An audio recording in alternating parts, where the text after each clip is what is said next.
ऐसा बिजनेस होगा जिसमें आप कोई बाय प्रोडक्ट्स नहीं निकालेंगे, उसमें एक ऐसा करें कि जो बिजनेस पहले से चल रहा है उस बिजनेस से रिलेटेड, चाहे वो डिफरेंट सेक्टर में हो, आप सर्विसेज देने का काम करें। Suppose that man power supply कर रहे हैं, उसके लिए आपने एक ऑर्गेनाइजेशन डेवलप किया, या फिर आप सॉफ्टवेयर से रिलेटेड किसी भी तरह का सॉफ्टवेयर बना करके इंडस्ट्रीज को सप्लाई करें, that is the complete services. Hello everyone, आप सभी का स्वागत है हमारा one step to success channel में। तो चलिए, मैं Vivek Kumar, founder and CEO AV enterprises, आप सभी का स्वागत करता हूं। तो चलिए, आज हम कुछ बिजनेस का कंटेंट लेकर के आए हैं जिसमें हम वैसे बिजनेसमैन और वैसे स्टार्टअप्स को सपोर्ट करना चाहते हैं, या फिर वैसे एंटरप्रेन्योर जो बनना चाहते हैं, हम उनके लिए इंफॉर्मेटिव वीडियो लेकर के आने वाले हैं। ये इस वीडियो के लास्ट तक आप जुड़े रहेंगे, जिसमें हम आपको डिटेल प्रोजेक्ट रिपोर्ट के बारे में थोड़ा सा डिस्कस करेंगे। आज का हमारा पूरा सेशन डीपीआर से होगा। मैं इसमें आज जो डिस्कस करने वाला हूं वो टॉपिक है डीपीआर। ये डीपीआर जो है, मोस्टली जो भी स्टार्टअप्स हैं या जो बिजनेस अभी इनिशियल रन किए हैं और वो खुद का इन्वेस्टमेंट के साथ रन किए हैं, तो अगर वो गवर्नमेंट पॉलिसी में आना चाहते हैं, है ना, गवर्नमेंट पॉलिसी के अंतर्गत आना चाहते हैं, कुछ फंडिंग चाहिए उन्हें, गवर्नमेंट के साथ जुड़ना चाहते हैं, तो उन्हें फंड की जरूरत होती है ना। तो अगर उन्हें इसके साथ जुड़ना है, फंडिंग, फाइनेंशियल सपोर्ट उन्हें चाहिए, तो क्या बनवाना होता है? एक डीपीआर बनवाना होता है। अगर जो भी स्टार्टअप्स हैं, जो भी एंटरप्रेन्योर हैं, उन्हें तो ये तो जरूर समझ में आना चाहिए कि उन्हें आखिर क्या क्या टॉपिक्स पे ध्यान देना है। नहीं तो वैसे सारे बिजनेस या वैसे सारे एंटरप्रेन्योर फेल हो जाते हैं। फेल होने का बहुत सारा रीजन है, जिसमें से वैसे एंटरप्रेन्योर जो अपने अकाउंटिंग या फिर अपने प्रोजेक्ट्स को कंप्लीट नहीं समझ पाते हैं, उनका फेल होने का चांसेस बहुत ज्यादा होता है। इसलिए हम आज लेकर के आए इसमें से फर्स्ट टॉपिक डीपीआर का, जिसमें हम आपको कंप्लीट डिस्कस करने वाले हैं। इसके अलावा बहुत सारी चीजें जो कि बिजनेस के लिए जो नीड्स है, बेसिक नीड्स है, उस पर भी हम डिस्कस करेंगे। लेकिन आज का जो हमारा टॉपिक है डीपीआर, इस पे हम बेसिकली बात करने वाले हैं। तो चलिए हम लोग आते हैं आगे, हम डिस्कस करेंगे डीपीआर के पॉइंट्स पे। ओके, तो हमारे चैनल्स पे वन स्टेप टू सक्सेस, इस पे बहुत सारे स्टडी से रिलेटेड कंटेंट्स अवेलेबल हैं। हमारे बहुत सारे फैकल्टीज रेगुलर मेहनत कर रहे हैं, जो कि आपके लिए इंफॉर्मेटिव वीडियोस को इस पे डाला जा रहा है। तो आप वैसे एंटरप्रेन्योर जो बनना चाह रहे हैं, जो सोच रहे हैं, आप अपने बच्चों को दिखाइए, जो आने वाले फ्यूचर्स में वो बनना चाहते हैं, उन्हें जरूर दिखाइए और उनके तक जरूर पहुंचाइए। जो बनना चाहते हैं, जो करना चाहते हैं, जो हैं अभी, उनके लिए भी हो सकता है ये थोड़ा सा बेनिफिशियरी हो, तो आप उन्हें जरूर शेयर करें। ओके, तो चलिए हम लोग शुरू करते हैं डीपीआर। अब इसके कुछ स्टेप्स को हम देखेंगे, जिसमें बात करेंगे डीपीआर, है ना। अब इसका फुल फॉर्म हम देख लें, डिटेल्स प्रोजेक्ट रिपोर्ट। ठीक है, अब डिटेल प्रोजेक्ट रिपोर्ट की जो हम बात कर रहे हैं, इसमें अब प्रोजेक्ट होता क्या है। मेरा सबसे पहला क्वेश्चन आप सभी को ये आ रहा होगा कि प्रोजेक्ट क्या होता है। बहुत बड़ी चीज भाई, प्रोजेक्ट होता क्या, पहले ये तो समझ में, तो फिर हम बात करेंगे। अब सपोज दैट क्या कि आपके पिताजी, आपके आसपास बहुत सारी चीजें, दुकानें आपको दिख रहा होगा, बहुत सारी इंडस्ट्री भी आपने देखा होगा।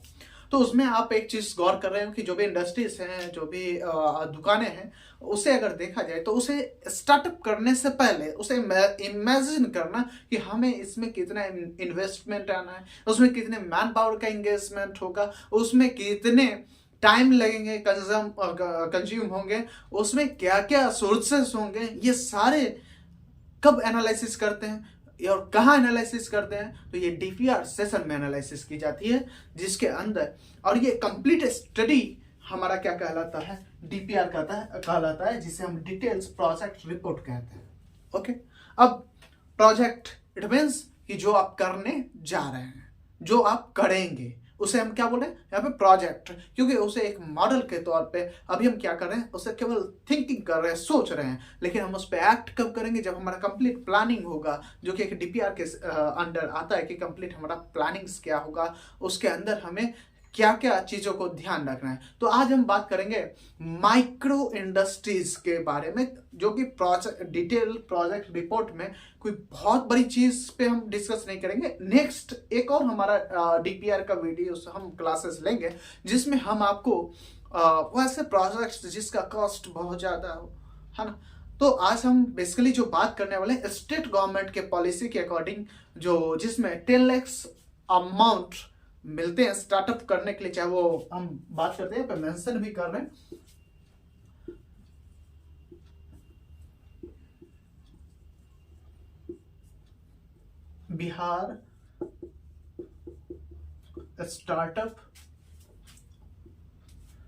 बिहार स्टार्टअप स्कीम एक हमारा है।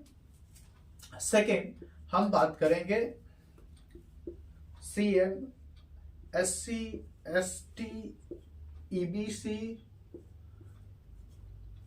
इसके आगे जो भी इसने उद्योग युवा महिला, है ना, सबको जोड़ दिया गया है, युवा महिला उद्यमी योजना, है ना। इस पे हम बात करेंगे। इसके जो अमाउंट्स, मिनिमम अमाउंट्स की बात करें तो इसका तो फिक्स है कि 10 लाख, है ना, और इसमें आपका 10 लाख बेसिक अमाउंट्स, है ना, इसमें भी मिलते हैं। अब ये छोटे छोटे प्रोजेक्ट्स जो हैं जिसमें हमें डीपीआर में कंप्लीट जो स्टडी करना होता है, 10 लाख रुपए, जिसमें एक्चुअली स्टार्टअप के व्यू से देखा जाए तो एक बेसिक अमाउंट्स होते हैं, जिसमें 10 लाख में हमें स्टार्टअप कर सकते हैं, स्टार्टअप लिया जा सकता है। बट बहुत बड़ी मैन्युफैक्चरिंग यूनिट या बहुत बड़ी सर्विस इकाई को स्थापित नहीं की जा सकती है ना। तो हम इस पे जो कि माइक्रो इंडस्ट्रीज के अंतर्गत आता है उसमें हम बात करने वाले हैं। इसके अलावा MSME बॉडीज है, जो कि ये डिफरेंट सोर्सेस पे काम करती है ना, चाहे वो सब्सिडीज के माध्यम से या क्लस्टर्स योजना हो या फिर डिफरेंट प्रोजेक्ट्स पे ये काम करती है। तो हम बात करेंगे आपसे थोड़ा सा कि इसमें हम आपको एक चीज समझ में आ गया कि हम किस तरह के प्रोजेक्ट पे डिस्कस करने वाले। गवर्नमेंट की जो स्कीम है बिहार स्टार्टअप पॉलिसीज और CM SC मुख्यमंत्री अनुसूचित जनजाति एवं अत्यंत पिछड़ा, ये जो स्कीम है इसमें हम लोग डिस्कस करेंगे।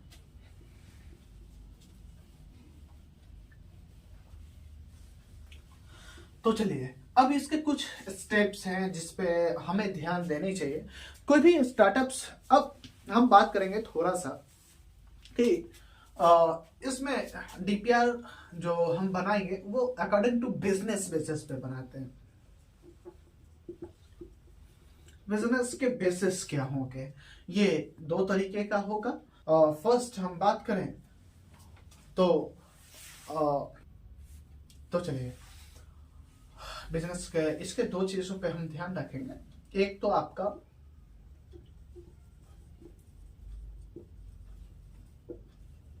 मैन्युफैक्चरिंग की बात करें, मैन्युफैक्चरिंग यूनिट, ठीक है। दूसरा हम बात करेंगे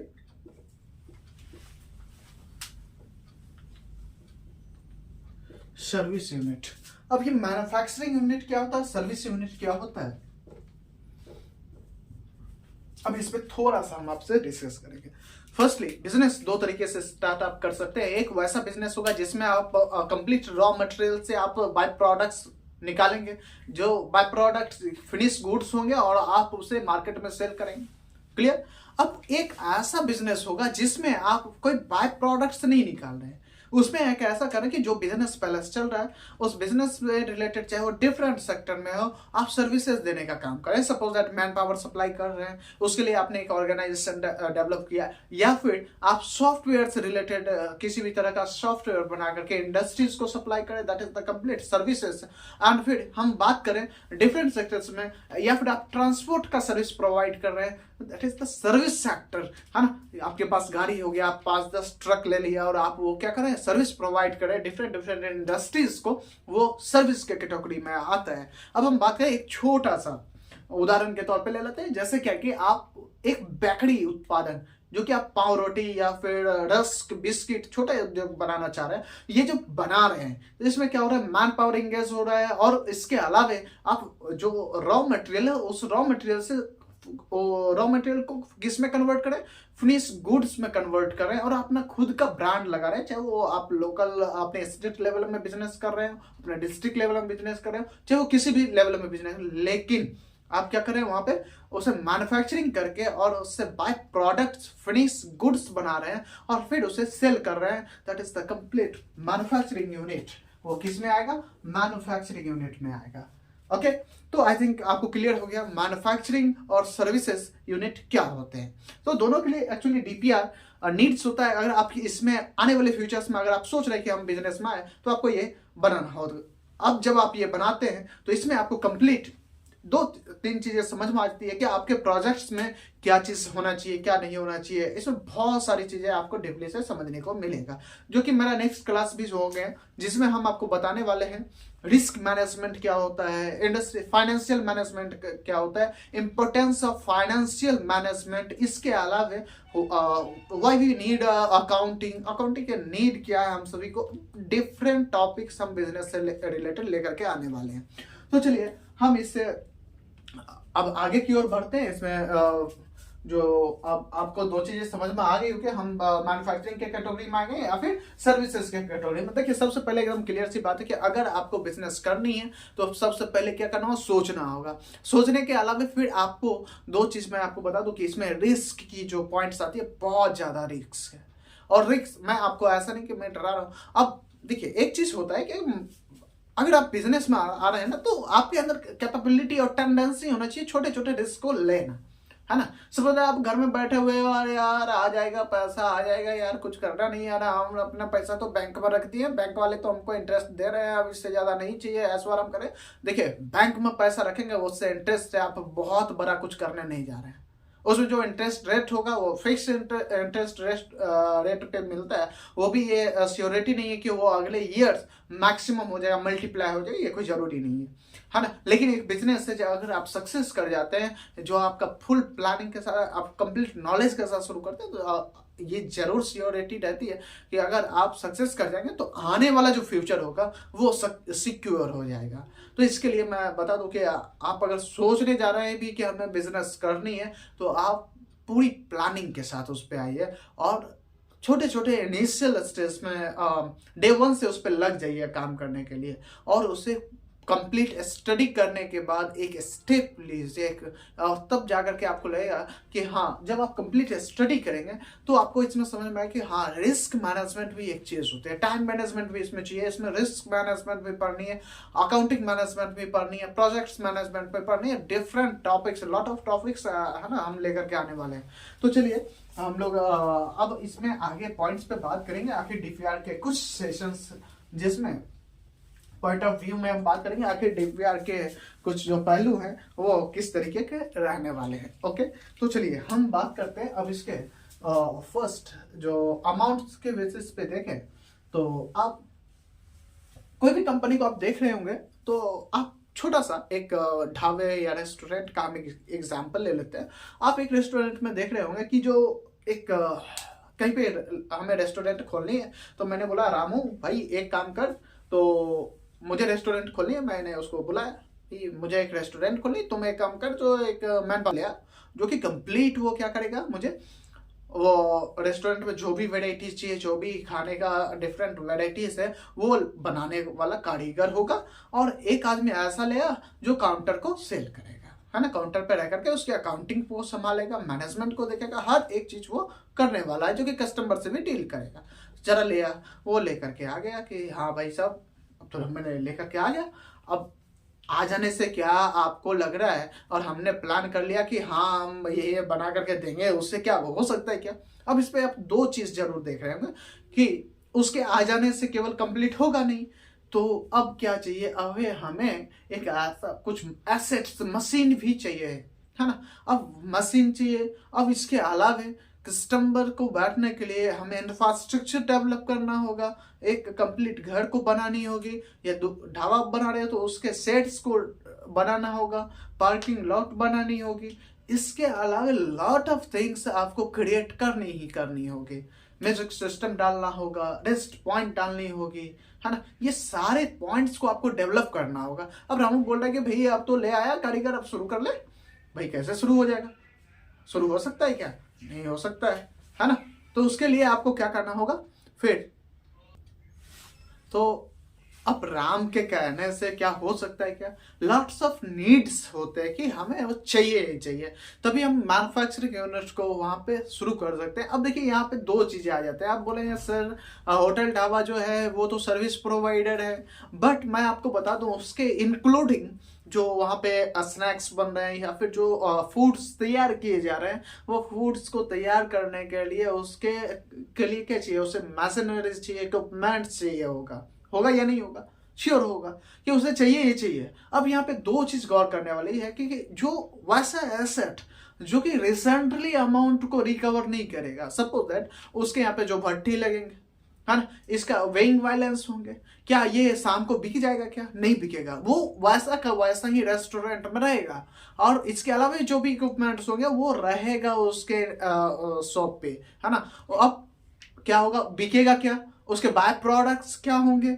उसके बाय प्रोडक्ट्स होंगे उसके फूड्स जो वो बनाएगा और उसे सर्व करेगा, जो कि वहां पे कस्टमर्स होंगे उनको देगा। ऐसा तो नहीं कि वो कंप्लीट जो इंस्ट्रूमेंट है वो खिला देगा कस्टमर। हम भी जाते हैं इंस्ट्रूमेंट थोड़ी ना खाते हैं। अब राम बोला कि सर हमने तो ले आया, अब आपने बोला मैन पावर आ गया, अब शुरू कर सकते हैं, लेकिन हम नहीं शुरू कर सकते। क्यों नहीं? लॉट ऑफ थिंग्स हैं जो जिससे हमें डेवलप करनी ही करनी है। अब यहाँ पे आ जाते हैं फिक्स एसेट, है ना, जिसे हम लोग फिक्स कैपिटल बोलते हैं।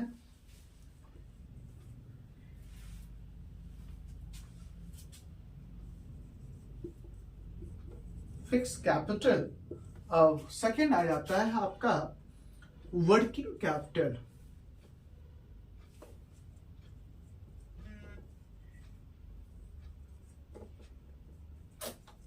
क्या बोलते हैं इसको? Fix capital and working capital. अब यहाँ पे दो जो पॉइंट्स हमने डिवाइड किया, ये आपको हेल्प करेगा डीपीआर को बनाने में। ठीक है, अब हम बात करते हैं वर्किंग कैपिटल क्या होता है और फिक्स कैपिटल्स क्या होता है। मैंने जो इक्विपमेंट्स और मशीनरीज की मैंने बात किया, या इंफ्रास्ट्रक्चर या लैंड को डेवलप करने की मैंने बात किया, वो सारा चीज क्या होगा? फिक्स कैपिटल्स में आते हैं। फिक्स कैपिटल्स में क्या क्या आ जाएंगे? लैंड, मशीन और लैंड या शेड या हाउस,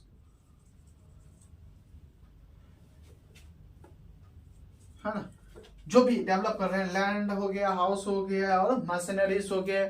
यह मशीनरीज के अलावा इक्विपमेंट्स जो भी होंगे, ये सारे चीजें आ जाएंगे किसमें? फिक्स कैपिटल्स के अंदर।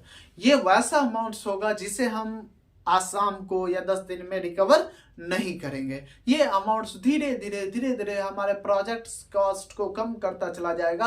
और एंड ऑफ डेट कि हमारा जो डिजाइन किया गया है 5 ईयर या 7 ईयर का प्रोजेक्ट्स का टाइमिंग हमने लेकर के डिजाइन किया है, तो 7 या 5 ईयर में जाकर के वो क्या होगा? हमारे प्रोजेक्ट कॉस्ट को जीरो करेगा। यानी कि जितना आपका कंप्लीट इन्वेस्टमेंट है, वो कंप्लीट इन्वेस्टमेंट कब पूरा होने वाला है?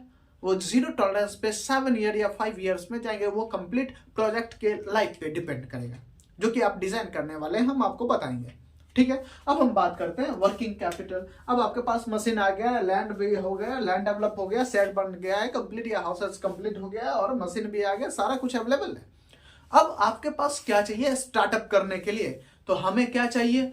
अब हमें ये सारी चीजें हमें जो चाहिए, अब जब तक इसे हमें फाइनेंशियली या फिर जो सपोर्टिव पॉइंट्स है वो सारे जब तक हमें मिलेगा नहीं, तब तक क्या मैं शुरुआत कर पाऊंगा क्या इंडस्ट्रीज को? नहीं कर पाऊंगा, है ना। चाहे सर्विस सेक्टर्स की मैं बात करूं, सर्विस में भी अगर आपके पास इक्विपमेंट्स मशीनरीज आ चुके हैं, लैंड आपने सपोज दैट एक ट्रांसपोर्ट की मैं बात करता हूँ, ट्रांसपोर्ट की सुविधा आपने शुरू किया है, उसमें आपने गाड़ी खरीद लिया। अगर आपके पास घर नहीं है गाड़ी को लगाने के लिए, आपके पास गाड़ी तो आ गया, अब लैंड भी तो उसके लिए पार्किंग एरिया भी तो चाहिए। ये भी आपको बनाना होगा, हाउसेस भी बनाने होंगे, ऑफिसेस तो एटलीस्ट एक ऑफिस तो चाहिए ही चाहिए। इसके अलावा मशीनरीज अभी आ गई, यानी कि बस भी आपने ले लिया, लेकिन बस को चलाने वाला एक आदमी भी तो चाहिए, मैन पावर। ऑफिस में इलेक्ट्रिसिटी भी तो चाहिए आपको, इंश्योरेंस गाड़ी के भी तो करवाना ही होगा। इसके अलावे मैं आपको बता दूं कि यहाँ पे जब आप मैन पावर लेते हैं, है ना, अब रॉ मटेरियल्स यहाँ पे क्योंकि ये मैन्युफैक्चरिंग यूनिट नहीं है, ट्रांसपोर्ट की सुविधा है, तो यहाँ पे रॉ मटेरियल्स नहीं होंगे। अब यहाँ पे क्या आएगा कि आप रॉ मटेरियल्स की जगह पे थोड़ा सा डिफरेंस हो गए। जहाँ पे ऑयल्स की बात करें, जो आपने एक डिजाइन किया कि हम चलो एक साल में मेरे पास 5 गाड़ी है और 5 गाड़ी मिला करके 10,000 लीटर हम ऑयल को यूज कर पाएंगे, है ना। तो रॉ मटेरियल्स भी उसी के अकाउंट में आएंगे, है ना। अब ये आपने डिजाइन किया कि चलो 10,000 लीटर हमें ऑयल्स चाहिए। अब आपका क्या हुआ कि जो आप शुरुआत करने के लिए चलो 2,000 तो एटलीस्ट लेना होगा, क्योंकि सर्विसेज डिफरेंट सेक्टर्स में होंगे, उसका जो इनकम्स होगा वो डिफरेंट पॉइंट्स में होंगे। फिर हम उसका ऑयल्स परचेज करेंगे या सर्विसेज, क्योंकि गाड़ी को भी सर्विसिंग करवाना होगा, जो कि अदर एक्सपेंसेस में आएंगे। अब इसी के पॉइंट्स में, सेकंड पॉइंट्स में मैं बात करता हूँ क्या होगा। इसका सेकंड पॉइंट्स में हम बात करते हैं रॉ मटेरियल्स आ गए। अब आपको मैन पावर चाहिए। अब ये मैन पावर क्या होगा, आपको एक ड्राइवर भी तो चाहिए, खलासी भी चाहिए। ड्राइवर के साथ स्किल्ड मैन पावर के साथ साथ अनस्किल्ड मैन पावर भी आपको चाहिए, जो कि एक हेल्पर के तौर पे, जो आप सभी जानते हैं कि गाड़ी पे 2 आदमी कम से कम चाहिए एक गाड़ी पे। एक ड्राइवर होगा, एक उसके साथ जो उसे हेल्प करेगा, जिसे हम लोग नॉन टेक्निकल वे में अगर देखा जाए उसे हेल्पर बोलते हैं, या फिर आप लोग खलासी भी बोलते हैं, हाँ। तो वो भी चाहिए। तो एक स्किल्ड मैन पावर चाहिए और एक अनस्किल्ड मैन पावर चाहिए, तब जाकर के ये कंप्लीट होगा। और इसके अलावा ऑफिसेस में भी आपको जो एक कंप्लीट ट्रांसपोर्ट वर्किंग को, कहाँ से कब आना है जाना है, किस कंपनी का गुड्स को लेकर के कैरी करनी है, ये सारी कंट्रोलिंग कौन करेगा, ऑफिसेस में बैठा हुआ। तो उसके लिए भी आपको एक आदमी चाहिए। तो चलिए, अब मैन पावर हो गया। अब हम बात करते हैं थर्ड पॉइंट्स पे, जिसे अदर एक्सपेंस बोलते हैं, है ना। अब ये अदर एक्सपेंस में क्या होगा, अब आपको लग रहा है सर ये क्या आ गया, सर्विसेज हम दे रहे हैं क्या, इतना ज्यादा क्यों। भाई देखिए, एकदम क्लियर सी बात है, आपको जितना अभी डीपली समझ में आएगा आपको करना वही है, ग्राउंड फ्लोर में वही होने वाली है। तो अदर एक्सपेंसेस में ये आ जाएगा, जो आप जो कंप्लीट सर्विसेज प्रोवाइड करनी, चाहे ऑफिस यूजेज में एक्स्ट्रा एक्सपेंस जो है, चाहे आप वहां पे इलेक्ट्रिसिटी यूज कर रहे हो, या फिर जो लैंड है उसका आपका रेंट पे करना हो, या फिर जो आपने ऑफिसेस डेवलप किया है वो आपने रेंट पे लिया हो, या फिर कंप्लीट एरिया इंफ्रास्ट्रक्चर का सेट का आपने इंश्योरेंस किया हो, या फिर अपने मैन पावर के लिए वहां पे वाटर की व्यवस्था किए हैं, वो भी अदर एक्सपेंसेस होंगे। ये सारी चीजें आपको इसके अलावा एडमिनिस्ट्रेटिव चार्ज भी इसमें होंगे। एडमिनिस्ट्रेटिव चार्ज क्या होगा, इसके अलावा जैसे बिल प्रिंट करना हो गया, या डिफरेंट थिंग्स जो कि चाहिए ही चाहिए, वो नीड्स होगा। तो ये अदर एक्सपेंस में आ जाते हैं। ये अदर एक्सपेंस में जितने भी पॉइंट्स आ जाएंगे, ये कंप्लीट 3 पॉइंट्स मिला करके क्या बनता है, वर्किंग कैपिटल। क्या बनता है, वर्किंग कैपिटल। अब ये वर्किंग कैपिटल इट मीन्स कि फिक्स कैपिटल्स और वर्किंग कैपिटल्स मिला करके एक कंप्लीट प्रोजेक्ट डिजाइन होता है, ठीक है। फाइनेंशियली अकॉर्डिंग टू फाइनेंस के बेसिस पे हमें 2 पार्ट्स को मिला करके हमारा क्या होता है, कंप्लीट एक प्रोजेक्ट डिजाइन होता है। इसमें इन सारी चीजों को समझना इसलिए जरूरी हो जाता है क्योंकि आप एक स्टार्टअप से, अगर आप बहुत बड़ी अमाउंट्स आपके इन्वेस्ट नहीं करने जा रहे हैं, अगर आप कर भी रहे हैं तो आपको फिर भी आपको अगर अपने प्रोजेक्ट से आप जहां पे इन्वेस्ट कर रहे हैं उसे कंप्लीट स्टडी करने के लिए आपको आई थिंक नॉलेज तो रखना ही चाहिए, क्योंकि हम इतनी बड़ी अमाउंट इन्वेस्ट करने जा रहे हैं तो हमें नॉलेज होना ही चाहिए कि हम किस फील्ड में और किस तरीके का इन्वेस्टमेंट करने जा रहे हैं, उसका फ्यूचर्स क्या होगा, ये सारा एनालिसिस करनी ही चाहिए। तो चलिए, हम लोग एक्चुअली वीडियो भी बहुत ज़्यादा बड़ा हो गया है, तो नेक्स्ट सेशन में हम डीपीआर के इन सारे जो हमने बात किया, फिक्स कैपिटल और वर्किंग कैपिटल, इस पे हम बात करेंगे नेक्स्ट वीडियो में। तब तक के लिए धन्यवाद, और इसी तरह के वीडियो के लिए आप बने रहें हमारे चैनल से, और आपके अंदर जोश होना चाहिए, जोश के साथ आए। और बिजनेस खेल नहीं, मजाक नहीं, एक्शन ओरिएंटेड पर्सन के लिए है। तो हमारे साथ बने रहिए।